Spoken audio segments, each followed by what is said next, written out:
नमस्ते दर्शकों, स्वागत है आप सभी का भूमि के नाम चैनल में। आज का हमारा वीडियो है कि सतयुग से लेकर कलयुग तक मानव में कौन से बदलाव आए हैं। चारों युगों में मनुष्य के व्यवहार से लेकर उसकी शारीरिक संरचना में कुछ मूलभूत बदलाव आए हैं।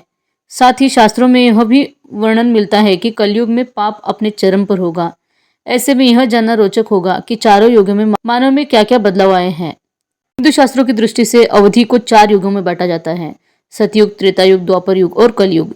जिस युग में हम आज रह रहे हैं उसे कलयुग कहते हैं। इसकी अवधि चारों युगों में से कम मानी गई है। हर युग की अवधि में भी बदलाव आए हैं और आने वाली हर अवधि पहले वाली अवधि से छोटी होती है। सतयुग की अवधि शास्त्रों में लगभग 17,28,000 वर्ष बताई गई है। सतयुग जो सबसे पहला युग बताया जाता है, इसमें देवी देवता पृथ्वी पर वास करते थे। माना जाता है कि सतयुग में मनुष्य की लंबाई कम से कम 21 हाथ होती थी। सतयुग में मनुष्य की आयु 2 लाख वर्ष बताई गई है। सतयुग को एक प्रकार से धर्म का युग ही कहा जाता है और इस युग में पाप का कोई भी स्थान नहीं था। इस युग में भगवान विष्णु ने 4 अवतार लिए थे, जो कि मत्स्य, कच्छप, वराह और नरसिंह है। इसके बाद आया त्रेता युग।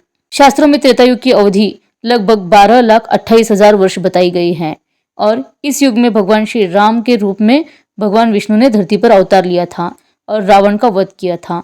साथ ही इस युग में मनुष्य की आयु लगभग 10,000 वर्ष होती थी और मनुष्य की लंबाई 21 फीट होती थी।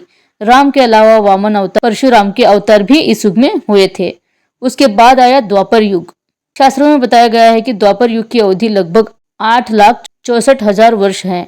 इस युग में भगवान विष्णु के अवतार श्री कृष्ण ने धरती पर जन्म लिया था और कई लीलाएं रची थी और कंस का संहार भी किया था।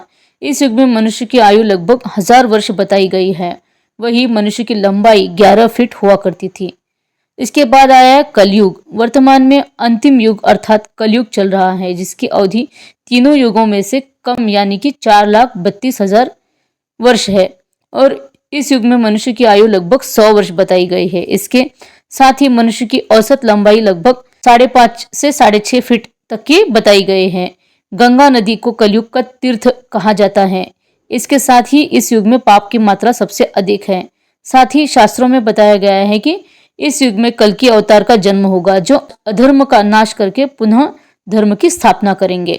तो यह था हमारा आज का वीडियो कि सतयुग से लेकर कलयुग तक मानव में कौन से बदलाव आए हैं। अगर आपको ये वीडियो अच्छा लगा है तो चैनल को सब्सक्राइब करिए, लाइक और शेयर करिए। धन्यवाद।